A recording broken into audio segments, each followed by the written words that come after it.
C'est quand même assez marrant, mais après Rocketman, Elvis, maintenant, bon, on va pas se mentir, Bohemian, c'était vraiment pas ouf. Ladies and gentlemen, here's Elvis Presley. Bonjour à tous, et bah écoutez, j'espère que tout le monde va bien. On se retrouve aujourd'hui pour une troisième critique d'actualité cette semaine, parce que oui, l'actualité est quand même très chargée au cinéma. Les critiques de Buzz l'éclair et de Black Phone sont déjà disponibles. Elvis, on en parle désormais, c'est parti. Elvis est réalisé par Baz Luhrmann, réalisateur de Moulin Rouge et de Gatsby le Magnifique entre autres. Nous suivons la vie et l'œuvre musicale d'Elvis Presley à travers le prisme de ses rapports complexes avec son mystérieux manager, le colonel Parker. Le film explore leur relation sur une vingtaine d'années, de l'ascension du chanteur à son statut de star inégalé. Alors du coup, est-ce que j'attendais Elvis? Est-ce que c'est un film qui m'intéressait? Je l'attendais, oui, pourquoi pas pour son réalisateur, pour le retour de Baz Luhrmann. Ensuite, est-ce que c'est un film qui m'intéressait? Pas tant que ça, c'est vrai qu'Elvis, ça n'a jamais été ma tasse de thé. Bon, forcément, c'est pas ma génération, mais ce que je veux dire, c'est que même au niveau de mes parents n'aimaient pas forcément le rock, donc forcément, j'ai pas baigné là-dedans. Au-delà de ça, j'aime beaucoup les biopics musicaux qui sortent ces dernières années. Bohemian, vous l'avez compris, c'était pas trop ça. Rocketman, j'avais vraiment adoré. C'était un petit peu pareil parce que Elton John, comme Elvis, je connaissais assez peu, on va dire. Et du coup, c'est vrai que ce film Elvis, j'ai quand même trouvé un grand intérêt parce que j'ai découvert pas mal de choses. Déjà, ce qui est assez intéressant, et on en a parlé dans le synopsis tout à l'heure, c'est qu'on va nous raconter cette histoire à travers les rapports conflictuels qu'avait Elvis avec son manager, qui est interprété par Tom Hanks. Là aussi, c'est vrai que je m'y connaissais pas du tout, donc j'ai vraiment découvert des choses. Personnellement, ces 2h40, bon, on va pas se mentir, on les sent quand même passer, mais elles m'ont pas du tout dérangé, je me suis quand même pas mal éclaté devant cet Elvis. C'est un film qui est très musical forcément, qui est surtout très énergique, très bestial même, à l'image d'Elvis, on le voit mais vraiment directement dans le film. L'une des premières images qu'on va voir avec Austin Butler en Elvis, on va le voir au début avant de monter sur scène avec sa troupe dehors, limite tu le vois, il est en train de trembler dans tous les sens comme ça, tu te dis mais le mec est une bête, il est possédé. Forcément, cette énergie, c'est vraiment ce qui ressort le plus de son métrage. Cette énergie, on va vraiment la retrouver dans la mise en scène. Parfois, oui, à l'excès. C'est du Baz Luhrmann. Si vous n'êtes pas forcément fan des choses qui partent dans tous les sens, vous allez peut-être sortir de ce roller coaster un petit peu fatigué. Ça bouge absolument dans tous les sens, il y a des informations dans tous les coins de l'image, du split screen, parfois des transitions, mais alors là pour le coup les transitions entre les plans qui sont très très bonnes. Parfois on a des plans, vous savez, on est sur une grande roue avec Elvis et Tom Hanks. La roue va commencer à tourner à fond, on va voir finalement que c'est le logo mince de la maison de production, en gros RCA il me semble, puis ensuite voilà, zoom en arrière et puis hop, t'es dans un studio. On va voir ce genre de choses assez constamment, c'est vrai que c'est plutôt agréable, assez fluide lorsqu'on essaye de passer d'une scène à une autre. Après voilà, on a aussi des passages ou des cuts, il y en a énormément, faut pas être très épileptique. Le montage, personnellement, je l'ai trouvé très sympa, très dynamique, il te maintient éveillé parce que oui, encore une fois, ça dure 2h40. 2h40 avec un long métrage moins fun, moins punchy, et ben on se serait peut-être ennuyé. Généralement, c'est vrai, c'est le genre de choses qui peut un petit peu me fatiguer. Il y a des gens qui seront peut-être pas trop fans. Perso, j'ai adoré cette partie, la partie mise en scène, elle est à l'image d'Elvis. Been a lot of talk about the new Elvis. Those people ain't gonna change me none. Il n'y a pas que ça au niveau du montage, de toute façon tout le film est très travaillé à ce niveau-là. Les équipes de montage, les monteurs qui se sont occupés de ce long métrage, mais bravo, hein, parce que bordel, il y a du taf. On a aussi des montages parallèles, on va passer d'une timeline à une autre. Durant les parties chantées, généralement, vous savez, vous allez avoir Elvis sur scène en train de se reproduire, enfin de se produire plutôt. On pourra dire se reproduire aussi. Les femmes, lorsque Elvis commence à se déhancher, vous voyez la pub Axe avec la météorite, avec toutes les femmes qui arrivaient, l'ancienne pub Axe qui passait à la télé, on est vraiment dans le même délire, c'est n'importe quoi, les nanas ont des orgasmes.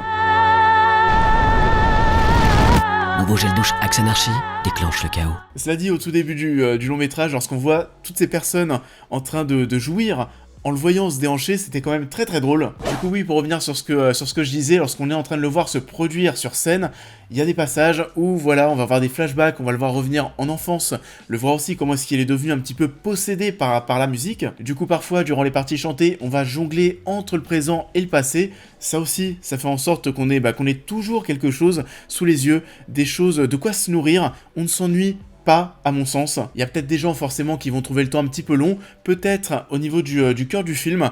J'ai trouvé que les 45 premières minutes étaient quasiment parfaites, c'est très bien rythmé, c'est très très bon. J'ai bien aimé aussi la conclusion, le dernier acte j'ai envie de dire, avec cet Elvis qui commence un petit peu plus à sombrer.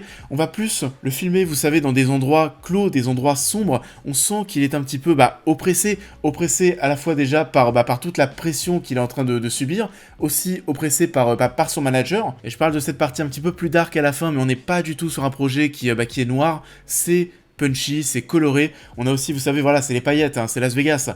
Le logo Warner qui apparaît au tout début du long métrage, je l'ai trouvé, mais grave stylé, c'est très très beau. On a une belle représentation tout naturellement de ces années 60, de ces années 70, et bien entendu, il va falloir parler des deux acteurs, Austin Butler et Tom Hanks.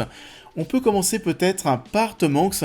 C'est assez étonnant, mais alors déjà oui, Tom Hanks prend beaucoup de place, ce n'est pas qu'un film sur Elvis. D'ailleurs, le long métrage s'ouvre sur une voix off de Tom Hanks qui vole un petit peu la vedette et l'intro d'Elvis. On commence par le méchant, c'est assez marrant, un petit peu comme dans un Disney ou dans certains films Marvel. J'ai trouvé Tom Hanks plutôt bon, certaines personnes vont peut-être penser qu'il cabotine un peu.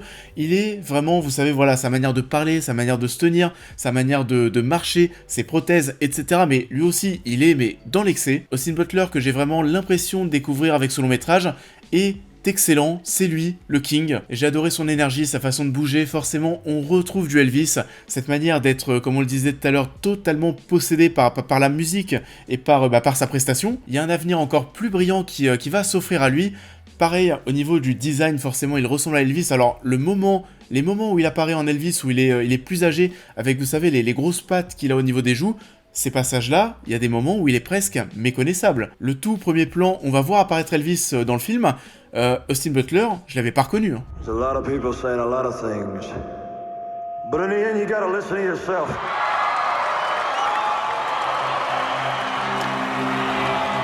Après, est-ce que c'est vraiment un film qui va cartonner? C'est vrai que j'ai un petit doute. Elvis, bon, ça va pas forcément intéresser tout le monde. Le film dure encore une fois 2h40, ce qui est pas forcément un gros argument de vente. Et je pense que les gens comme moi qui connaissent assez peu Elvis vont y trouver leur intérêt. Les autres, les très très fans, je sais pas, j'aimerais bien avoir votre retour en commentaire, ceux qui sont très fans d'Elvis. C'est vrai que j'avais pas du tout aussi cette historique, ces connaissances sur le passé d'Elvis et toute cette attache qu'il avait avec la culture afro-américaine, qu'il ait été à l'encontre plusieurs fois de ce qu'on lui disait de faire, qu'il ait cherché à mélanger même son art avec du gospel. C'est vrai que c'était assez intéressant, très très présent. Après, c'est comme d'habitude avec les biopics, quelle est la part du vrai, quelle est la part de faux? Comment est-ce que l'histoire a été romancée pour faire ce film? Là aussi, j'attends de lire des articles, ou alors dites-moi vous en commentaire ce que ça donne. En tout cas, vous l'avez compris, malgré sa durée de 2h40, et cet Elvis, j'ai quand même pris mon pied devant. Certaines personnes ne vont peut-être pas adhérer à la mise en scène, peut-être trop dynamique.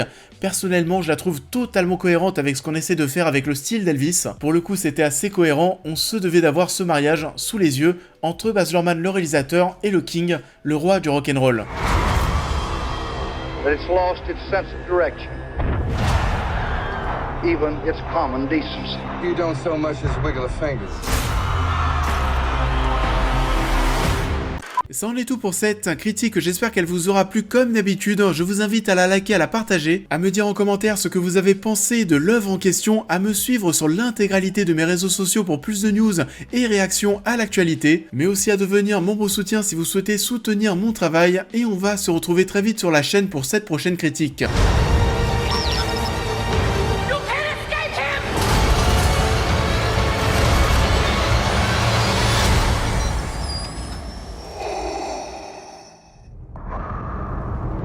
Et du coup oui, on va se retrouver très très rapidement pour parler d'Obi-Wan Kenobi. La série se termine aujourd'hui, je pense qu'on devrait se retrouver en fin de journée. On est aussi à fond au niveau des actualités séries, les critiques des films qu'on souhaitait traiter, Buzz l'éclair, Black Phone et maintenant Elvis, et tout est disponible désormais sur la chaîne. Il y a pas mal de choses à manger actuellement, c'est clair. On va donc se retrouver très très rapidement, je vous dis à très vite.